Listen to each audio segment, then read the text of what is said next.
I had all the family's bank cards canceled while they were enjoying their vacation at the Outer Banks in North Carolina. And when the phone rang in desperation, they finally realized that the silly sister who only cared for the dogs had far more power than they thought. My name is Patricia Ann Miller, 66 years old. And I never imagined that one weekend of watching two Labradors would be the moment I discovered my family's secret plan to take everything from me. Sometimes being treated like free help makes you see the far worse things happening behind your back. And what I found that Sunday morning, when I saw the documents hidden in my own son's desk drawer, was a betrayal I had never even imagined. That was Sunday, 11 a.m. When I found those papers, it was no accident. I wasn't snooping. Max, the bigger Labrador, had knocked over a glass of water on the desk. As I was cleaning up, I saw a file folder slightly open in the drawer. A folder with my name on the cover, Patricia Ann Miller. Confidential. A folder I had never seen in my life. It was stored in the desk drawer of the office, right in my own house, where my son, Andrew Miller, 43, he had been living with me for the past 3 years. My heart pounded as I opened it and saw the first document. It was a power of attorney with a signature identical to mine, granting Andrew full rights to sell my property. But I had no memory of ever signing it. I kept reading, and each page felt like a punch to the stomach. A budget for a vacation house in Myrtle Beach, an apartment layout in Washington,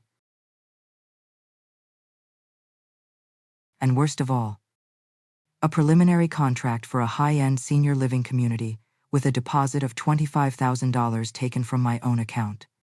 Sitting on the living room floor with Max and Buddy staring at me worriedly, I understood it wasn't a coincidence they had gone on this trip. They had left the house Friday morning. Andrew, 43, his wife Melissa, 39, and Melissa's mother Carolyn Price, for what they called a family weekend at the Outer Banks. They left me to watch the dogs while they relaxed at Carolyn's beachfront condo. But now I knew the truth. They weren't on vacation. They were finalizing the purchase of a beach house with money from selling my house, the home where I live, where I raised Andrew alone after his father died, where I worked all my life to pay for every brick.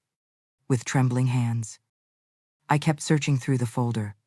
More papers, a fake medical certificate stating I showed signs of dementia, a forged psychological report claiming I was no longer able to live alone, and the biggest shock, a document from a notary's office showing they had begun proceedings to have me declared legally incompetent. My own son was trying to strip me of my legal rights to take everything I had. The phone rang just then, making me jump.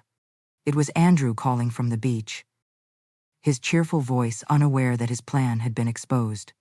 "Mom, how are the kids? They're not being a handful, are they?" I looked at Max and Buddy stretched out on the carpet and took a deep breath. "They're fine. Honey, how about you? How's the beach?" "Oh, it's great. The condo here is amazing. Ocean view. Even a pool. Melissa's mom loves it. We're thinking of staying until Tuesday. Is that okay?" "Mom, 2 more days. More time for them to finalize their dream house purchase. While I would be sent to the nursing home they had already chosen for me. Of course. Honey, take your time. I'll look after the dogs. You're the best. Melissa says you're going to love the surprise we have for you when we get back." Surprise. They would come back Tuesday to announce my new home in the nursing facility. As if it were a gift. As if I were a child needing them to decide everything. After hanging up, I stood in the living room, looking at the 3-bedroom house in Charleston, South Carolina, the home I had bought with 30 years of sweat as a nursing assistant. Andrew had been living with me since his divorce from his first wife 3 years ago. He brought Melissa over while they were still dating. A year later, they got married, but still lived here temporarily while saving for their own home. Temporary became permanent. Temporary became their plan to take everything so they could have it all. I paid every bill: electricity, water, gas, groceries. I cooked, cleaned, did laundry, and cared for their dogs as if it were my duty. And they even had the right to use my cards in case of emergency. An emergency like buying a vacation home with my money. That's when an idea struck me. It spread through my mind like fire. If they could secretly plan behind my back, then so could I. I picked up the phone and called the bank. Hello. I want to cancel all the cards on my account immediately. Ma'am. May we ask why? Suspicious misuse. I want them all canceled and new cards issued. No problem. The cards will be canceled within 10 minutes, and the new ones will arrive in 3 business days. When I hung up, I felt something strange. Not fear. Not anger. But power. For the first time in a long time, I made a decision that directly affected those betraying me. But this was only the beginning. I took pictures of every page in the folder. Then I called the one person I could trust, my best friend. Linda Harper. Linda, I need your help. Can you come right now? Of course. Patricia, what's going on? I discovered my son is trying to steal from me worse than you think. Linda arrived 20 minutes later. A 65-year-old widow like me. She had been my neighbor 15 years before moving to a downtown apartment. When I showed her the papers, her face went pale. Patricia, this is criminal. They could go to prison for this. I know. But first I need to protect myself. I've taken the first step, canceling the cards. They'll try to use them and find out they're no longer valid. Monday morning we'll go to the bank and the notary's office to uncover everything. But there's one thing I already know. What's that? Linda asked. On Tuesday, when they come back, they won't be meeting the same Patricia Ann Miller anymore. That night, lying in bed, I planned every step. I will not just defend myself. I will turn the entire board upside down. Because if they think they can treat me like some senile old woman, they're about to find out in the most painful way that they were dead wrong. The battle has begun. And for the first time in my life, I am ready to win. Monday morning, I got up at 7 a.m. I hadn't been able to sleep since I discovered those documents. Linda Harper brought coffee and pastries as promised. But I could barely swallow. We're going to the bank first, she said. You have to protect yourself before it's too late. At the bank, the situation was worse than we thought. The manager, Brenda Collins, explained that Andrew, my son, had tried to transfer $80,000 the week before. Nearly all of my savings. Luckily, there was an issue with the signature on the power of attorney. Brenda said, we told him he had to bring you in person. Today we're going to change all the passwords, cancel every authorization, and lock the account tight. No one will be able to touch a cent without you present. Leaving the bank, we went to the notary's office. Sylvia Turner, a longtime notary, showed me the file petitioning the court to declare me legally incompetent.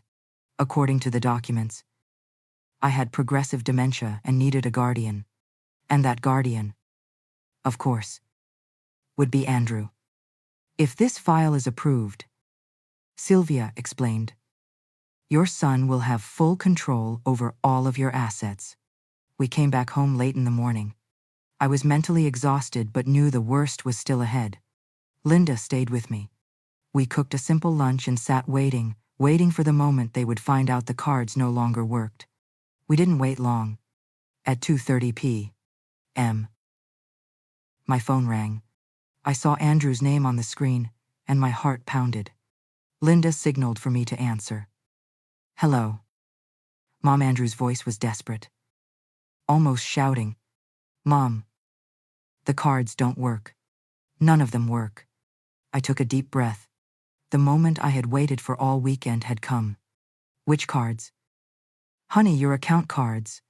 We tried to pay for lunch at a restaurant and it was declined. We couldn't withdraw cash either. What's going on? Linda squeezed my hand for support. It was time to tell the truth. I canceled all the cards yesterday. Andrew. Silence on the other end. 5 seconds. Then chaos. Melissa, asking something. Carolyn, panicking. Why would you cancel them? Why, Mom? We don't have any money here. Because I found the documents in your drawer. Andrew. I found everything you're plotting. Another pause. Heavier this time. What documents? Andrew tried to salvage it. I stood up straight. My voice ringing. The fake power of attorney with my forged signature. The petition to declare me incompetent. The $80,000 you tried to take. The nursing home contract where you planned to lock me up. I saw it all. Andrew. I heard a sound. Like he dropped something. Arguments. Melissa shouting, I told you she might suspect. Carolyn tried to calm them. But it was useless. Andrew came back on the phone. His voice shaking. Mom. It's not what you think. We can explain. Explain what? The plan I found in Melissa's handwriting. Week by week on how to rob me. The list of scenarios if I resisted. You even considered drugging me if necessary. Mom. Please. Let us explain. There's nothing to explain. Andrew. You left me home with the dogs while you went off to finish your plan to steal everything from me. You thought I was a senile old woman. I heard Melissa grab the phone. Her voice panicked. Patricia. You don't understand. It's all for your own good. You can't be alone at your age. For my own good, I nearly shouted. Stealing my money is for my own good. Forcing me into a nursing home against my will is for my own good. You can't take care of yourself anymore, Melissa yelled. Melissa. Listen carefully to what I'm about to say. I answered. My voice icy. I've uncovered every detail of your plan. I've been to the bank. To the notary. And I've spoken to an attorney. I know exactly what crimes you're committing. If anyone is confused here, it's you the ones who thought you could treat me like a fool. Carolyn cut in. Her voice sharp. Patricia. You're overreacting. Everyone just wants what's best for you. Everyone. No. Carolyn. Someone who truly wants what's best for me doesn't forge medical records. Doesn't try to steal my assets. And doesn't plan to shove me into a nursing home. Andrew took the phone again. Choked up. Mom. How are we supposed to get home? We don't have money. Just like I was supposed to live in the nursing home you chose for me. Figure it out yourselves. Mom. Please, you have until tomorrow to be back at this house. And when you return, we're going to have a conversation you'll never forget. A conversation where I'll decide whether you go to prison or leave my house forever. I hung up before Andrew could reply. Linda hugged me tight. You're incredible. Patricia. For the first time in many days, I truly felt I was in control. They were now experiencing for themselves what it felt like to lose every resource, exactly what they had once wanted me to endure. But the battle wasn't over. When they came back home, I would be waiting. And this time, I would be the one setting the rules. The afternoon dragged on like honey dripping from a spoon. Linda stayed with me until about 5 o'clock, helping me organize all the documents and giving me strength. When she left, I remained alone in the house with Max and Buddy. But for the first time in days, I didn't feel truly alone. I felt strong. I made a simple dinner, then sat on the porch, looking out at the empty street. Every passing car made me wonder, was it them coming back? How would they manage to pay for gas, borrow from Melissa's parents, or call some acquaintance? Forced to explain in shame why they didn't have a penny left, the thought brought me a bitter sense of satisfaction. For years, I had humbled myself for them, always trying to please, always yielding, always shrinking back. Now they were tasting their own bitter medicine. Around 8 p.m., my phone buzzed with a message from Andrew Miller. It simply said they had borrowed money and would be back around 10 o'clock. I didn't reply. I let them stew. Unsure of what was waiting, I used that time to prepare myself. I called my cousin, Connie Parker, an attorney, and confirmed every legal detail. Connie said with the evidence I had, a case against Andrew would be straightforward elder abuse, fraud, forgery of public documents. If I wanted to go all the way, prison would be a certainty, but I wasn't sure if I wanted to destroy my own son completely, as much as he deserved it, as much as he had plotted to destroy me first. He was still the child I had raised alone after his father died. The boy who once slept beside me when he had nightmares, who I carried in my arms with a fever, who cried on my shoulder when he scraped his knee playing. Where was that boy when he became the man who could forge papers to rob his own mother at 10:15 p.m.? I heard the car pull into the garage. My heart pounded. But it wasn't fear. It was a strange blend of sadness, anger, and determination. They got out of the car in silence, without the usual chatter. Even from a distance, I sensed the heaviness in the air. Andrew walked in first, 43 years old. In his face, like he was attending a funeral. Melissa followed, avoiding my eyes. Carolyn Price, Melissa's mother, came last, still wearing her familiar air of superiority as if nothing had happened. But I could tell even she was different, less sure of herself. They sat down in the living room, like defendants awaiting a verdict.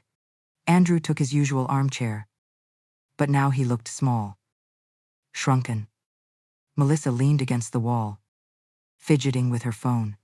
Carolyn chose the sofa, crossed her legs, and stared at me as if I were an employee reporting to her. I sat in my rocking chair, the same one where I had nursed Andrew as a baby, where I had read him stories as a child. The bitterness of the moment wasn't lost on me. For several minutes, no one spoke. It was as if we were all weighing each other, waiting to see who would break the silence. I decided it would be me. After all, this was my house, and I was the one in charge. I started by asking how they got the money to come back. Andrew mumbled that he borrowed from a friend. Melissa cut in, saying how humiliating it was to explain why they had no cards. Carolyn added that she had never experienced anything so embarrassing. I listened silently, showing no sympathy. They wanted me to feel guilty for putting them in this position. But after everything I had uncovered, my heart was immune to their emotional manipulation. When their complaints were done, I pulled out the folder containing all the documents I had found. Their faces drained of color the moment they recognized the papers. Andrew tried to explain that it wasn't what I thought, that they were only preparing for the future when I would need help. Melissa said it was all for my own good, that a woman my age couldn't live alone in such a big house.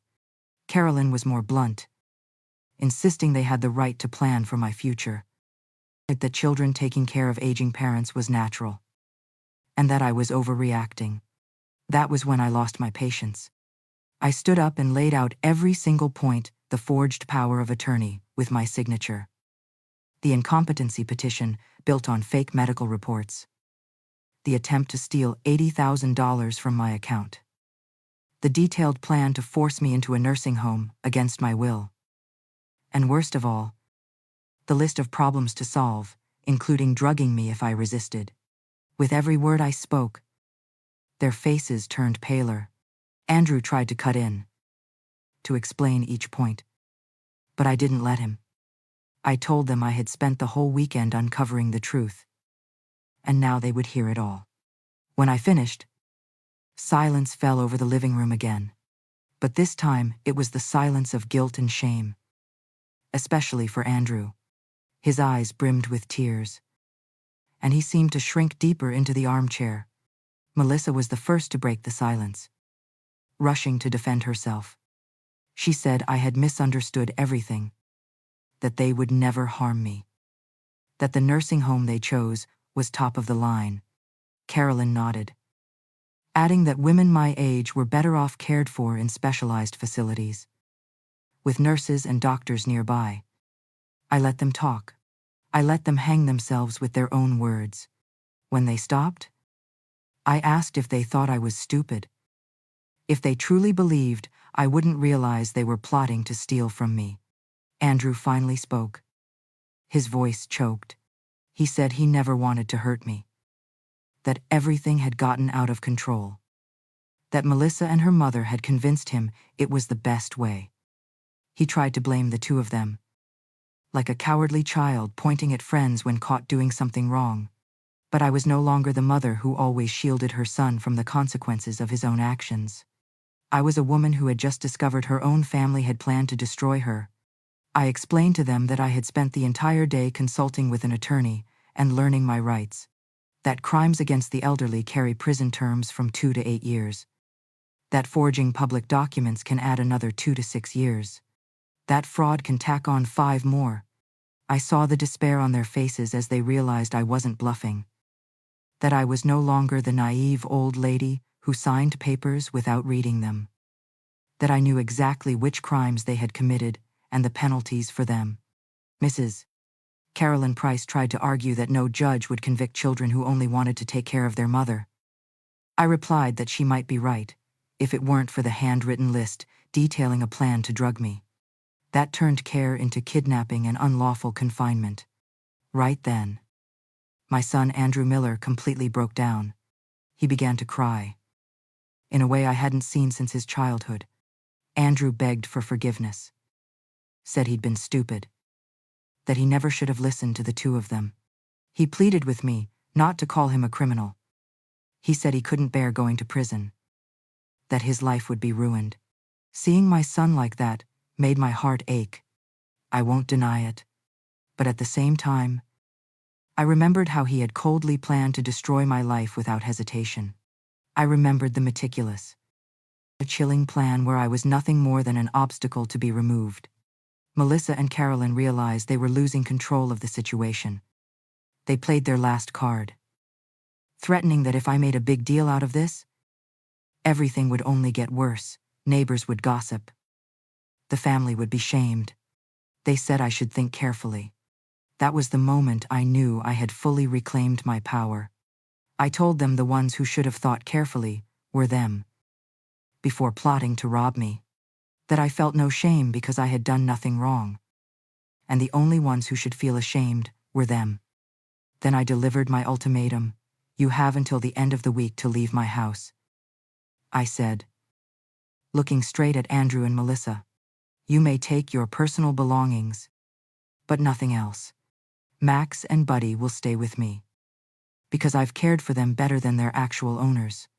And if you try anything against me, if you forge more papers or apply pressure in any way, I will go straight to the police and press charges. Carolyn shot up. Furious, Patricia. You can't throw your own son out of the house.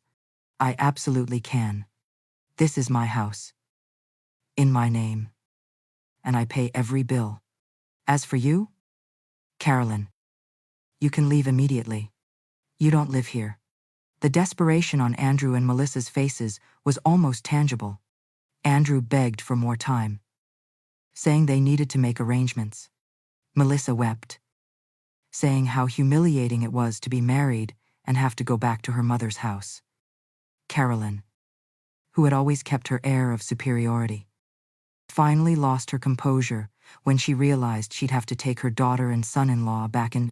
But I felt no pity. I only felt a deep sadness for having raised a son who could betray his own mother, and a vast relief that I had discovered everything before it was too late. When Andrew and Melissa finally went upstairs to the bedroom that night, and Carolyn left for her own home, looking visibly unsettled, I sat alone in the living room with Max and Buddy. The two dogs seemed to sense the tension, clinging to me as if they knew I had become their new owner. For the first time in weeks, I slept soundly. Not because all my troubles were over, but because at last I had taken back control of my own life. And that changed everything. The days that followed were the strangest of my life. Andrew and Melissa moved through the house like ghosts. Leaving early. Coming back late. Avoiding any contact with me. When we happened to cross paths in the kitchen or living room, they kept their heads down, slipping past as if I were a stranger. In truth, that's exactly what I had become in their eyes. A stranger. The gentle, easily manipulated mother they had once known had died the moment I discovered those documents. In her place stood a woman they no longer knew how to handle. Thursday morning, I heard them whispering in their room. Their voices trembling, Melissa sobbed, complaining that she had to move back in with her mother. Andrew tried to comfort her, but his voice sounded like that of a defeated man. They argued about money, about where to store their things, about how to explain what had happened to others. I felt no pity. It was like listening to strangers discuss their lives. People who had once tried to destroy mine didn't deserve my compassion. Meanwhile, Max and Buddy seemed to adapt quickly to the new reality. Since Tuesday, they had followed me around the house like two furry bodyguards, as if they knew I was truly their owner now. That Thursday morning, Andrew tried calling Max, but the dog ignored him and went straight to lie at my feet. The humiliation was plain on my son's face. Even the dogs no longer respected him. By Friday, I received an unexpected visitor. It was Mrs. Thompson, my neighbor of more than 10 years. A woman in her 70s who had always kept to herself.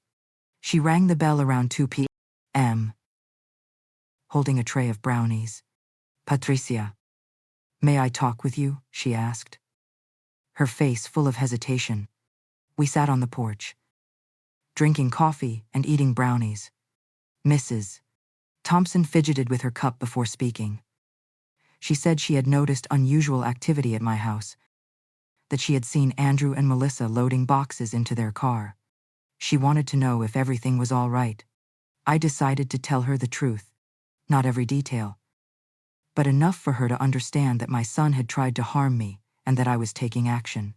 Mrs. Thompson was stunned, but not entirely surprised. "You know, Patricia," she said after a pause, "I always thought it was strange the way they treated you. Especially Melissa. I once saw you all at the supermarket, and she spoke to you like you were the help." Hearing that cut deep. But it also made me realize others had seen the disrespect long before I did. Mrs. Thompson continued, "And Andrew, he changed so much after meeting her. He used to be a thoughtful son, but later he turned into a man who barely greeted his neighbors." We talked for over an hour. She shared that she had gone through something similar with her own family years ago, when her children tried to force her to sell her house and move into a smaller apartment. Back then, she had firmly refused, and to this day she was grateful she hadn't given in. "We may get old, Patricia, but we don't turn into fools. Sometimes you have to bare your claws for people to show respect." When she left, I felt less alone. Knowing that neighbors had also noticed how my family treated me reassured me that I wasn't exaggerating or overreacting.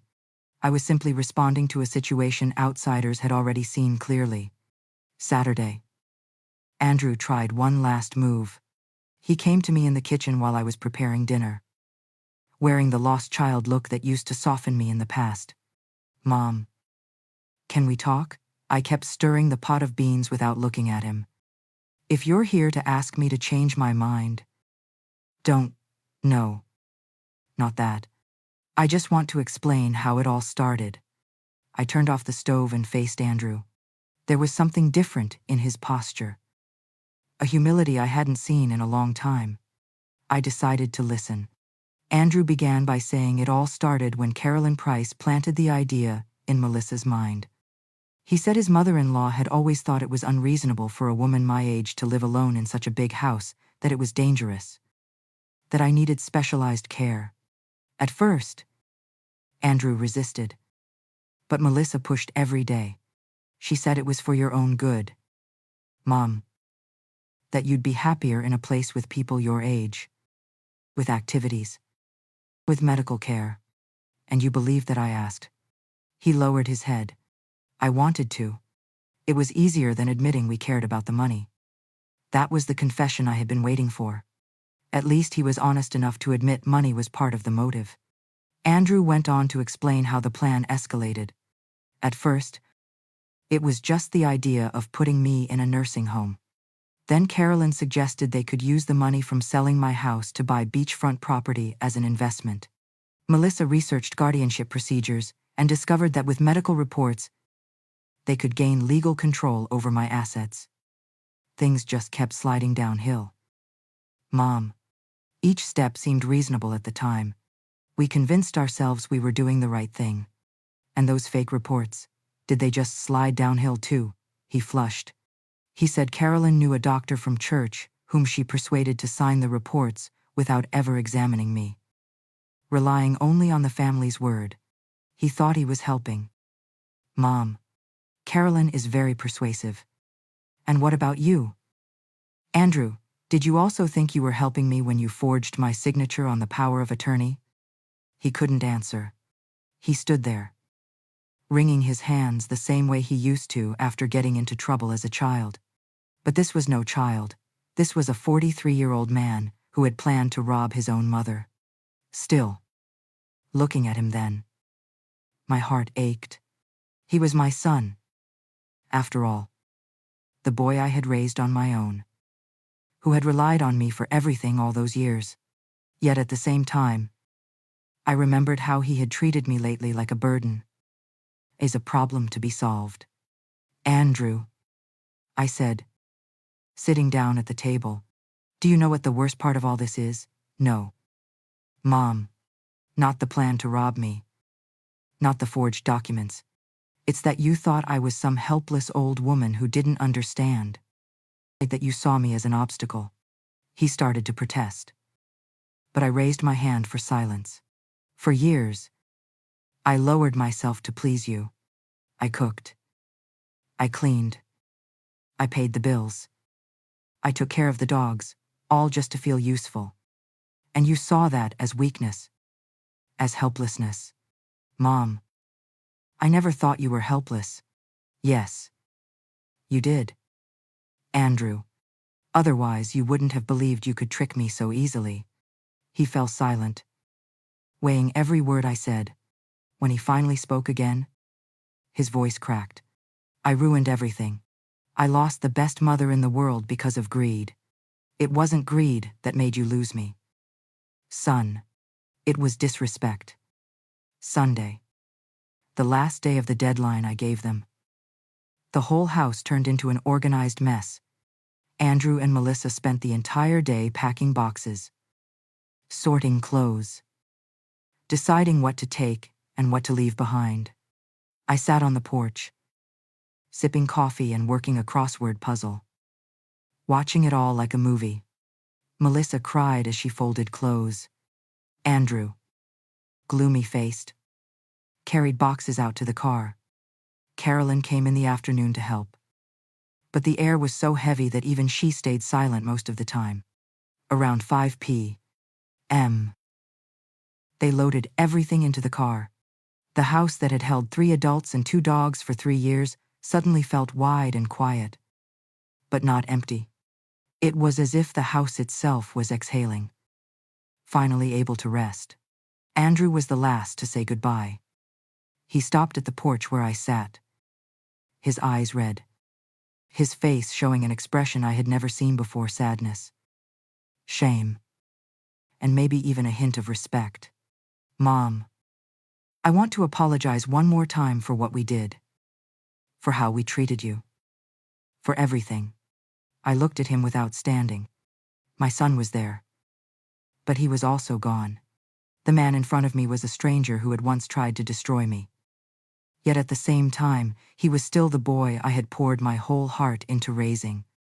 Andrew, do you know what hurts me the most? Not what you did, but realizing you thought I wasn't worthy of respect. You are. Mom, you deserve the whole world, and I was a fool for not seeing it. Maybe one day, you'll learn to value people before you lose them. He stood there for a few more minutes, as if wanting to say something else, but unable to find the words. Finally, He whispered so softly it was barely audible. "I love you." Then he left. I heard the car pull out of the garage and fade down the street. Max and Buddy, who had clung to me through the entire ordeal of packing, finally relaxed, running free in the yard. For the first time in 3 years, I was alone in my own house. And for the first time in a long time, being alone didn't mean being abandoned. It meant being free. I walked back inside. Through each room. Andrew and Melissa's bedroom was empty now. Only the outlines of furniture left on the floor. The storage room Melissa had once claimed as her private office was cleared out. The bathroom they used no longer held her expensive cosmetics, bought with my money. The house truly belonged to me again. I cooked a simple dinner just for myself, a cheese omelet and a plate of salad. I ate on the porch, watching Max and Buddy run through the yard now, officially theirs too. The silence didn't bother me. This was a different kind of silence than the tense days before. This was the silence of peace. After dinner, I called Linda Harper to tell her they had left. She said she would come by on Saturday so we could celebrate my freedom. I also called Connie Parker, my cousin who is an attorney, and told her that for now, I didn't want to sue anyone. I just wanted time to settle everything down. But Patricia, Connie reminded me, don't let the statute of limitations run out. If you change your mind, there's still time for legal action. I promised I wouldn't let it expire. Keeping that option in my pocket gave me a sense of security. If they ever dared to come at me again, I had enough evidence to destroy them legally. That night, lying in bed, I felt something I hadn't felt in years, pride in myself.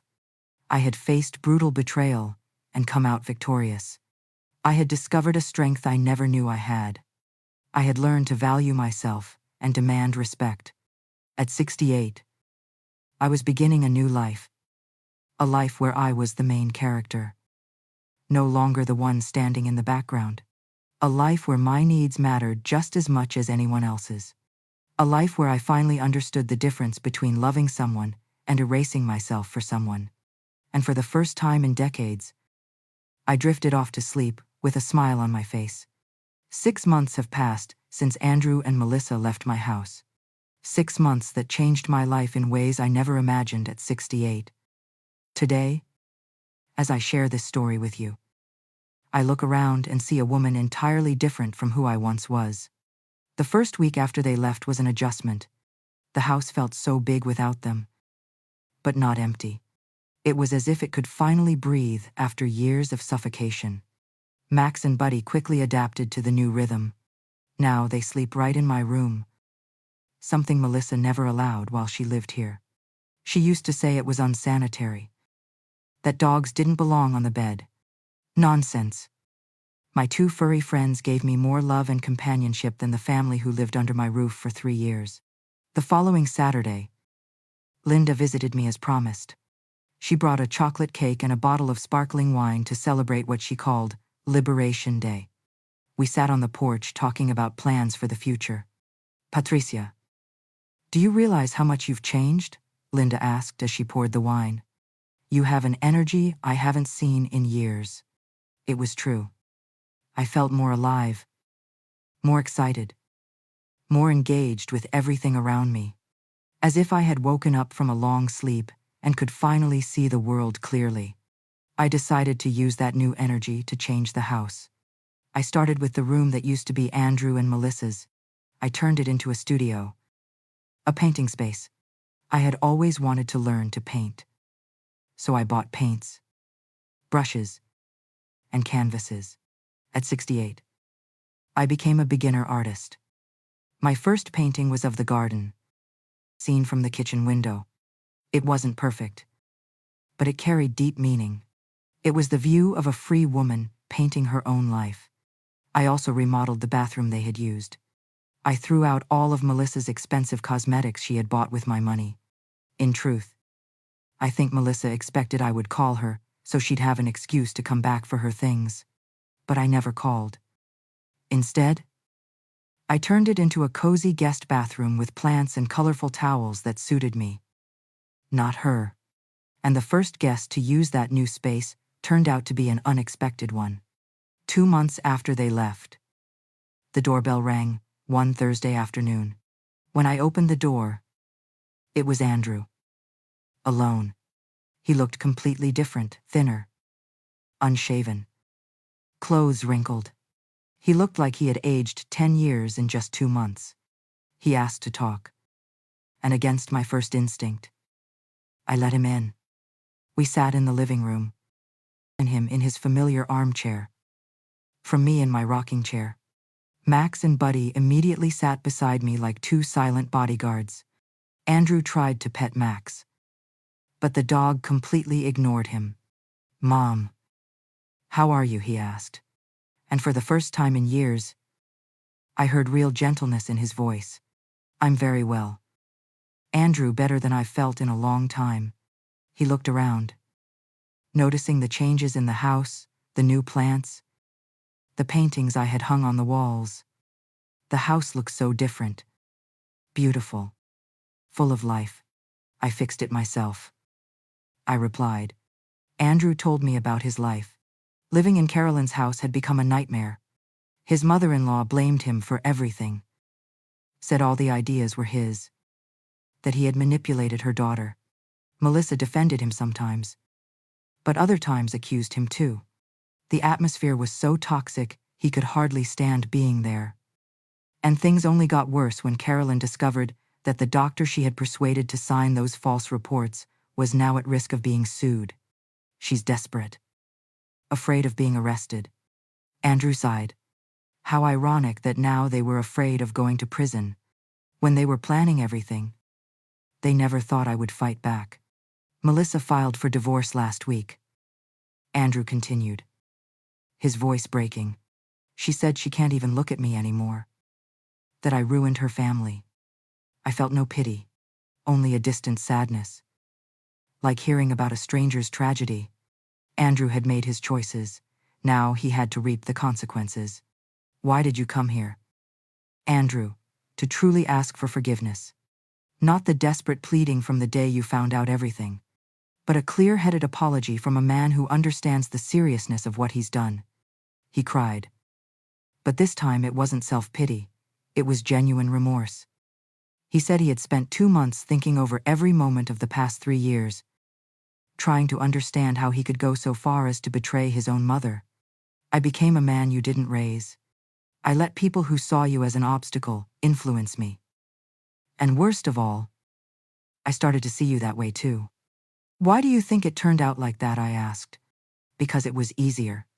Easier to believe you were helpless than to admit I was greedy. Easier to think you needed care than to accept I was taking advantage of you. We talked for nearly 2 hours. For the first time in years, we had an honest conversation, free of manipulation from either side. Andrew took full responsibility for what he had done. He didn't blame Melissa, or Carolyn, or circumstances. I want to ask one thing. Mom, not to move back in. Not for you to forgive and pretend nothing happened. I just want a chance to rebuild our relationship from the start. As a son who respects his mother.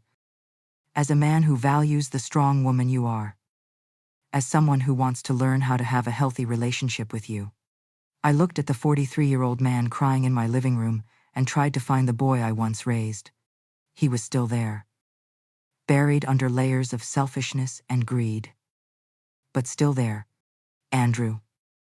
You may visit me once a month. But you must let me know ahead of time. No showing up unannounced. No asking for money. No trying to persuade me of anything. Just conversations between two people learning to know each other again. I accept all the conditions. And if you try to manipulate me even once, if you try to interfere in my life, if you break any boundary I set, there will be no second chance. I understand. He kept his word. He began visiting me once a month. Always giving notice. Always respectful. In the first visits, he stayed only briefly. as if afraid of crossing some invisible line. Over time, the conversations became more natural. I discovered things about my son I had never known, that he had always been jealous of the relationship I had with my husband, that he felt he wasn't enough of a man, that he married Melissa more for convenience than for love, that for years he felt like a failure and dependent on me. I turned my gratitude toward you into resentment. Andrew confessed during one visit, because it was easier to blame you for my dependence than to take responsibility for growing up. I also realized many things about myself in those conversations, that I had been overly controlling, hiding it under the guise of care, that I had enabled my son to depend on me because I felt useful when I was needed, and that out of fear of losing him, I had allowed him not to grow up emotionally. We were both wrong. I indulged. He exploited. But at least I had the courage to end that vicious cycle. 6 months after the first visit, Andrew came back with news. He had gotten a job at a tech company in Charlotte, North Carolina. He would move into a small apartment and start a new life, away from Carolyn and all the toxic influences. I need to learn how to be an independent man before I try to rebuild my role as a son. On his moving day, I did something I hadn't done in a long time. I packed several meals for him to take, not because he asked, not because I felt obligated, but because I wanted to. It was my way of saying I still wished him well, despite everything. Thank you, Mom, for everything, for teaching me that actions have consequences, for not completely abandoning me, for showing me what dignity looks like. Now, 6 months after it all began, my life is completely different. I have a rhythm that satisfies me, activities that stimulate my mind, healthy relationships. I've started taking an art class for older adults. I've met women whose situations mirror mine, children trying to control their lives, families treating them as burdens instead of people. I realized my story isn't unique, but my reaction was, most of us accept and endure in silence. Connie, a 72-year-old woman I met in the group, told me, "You fought back. That inspires all of us."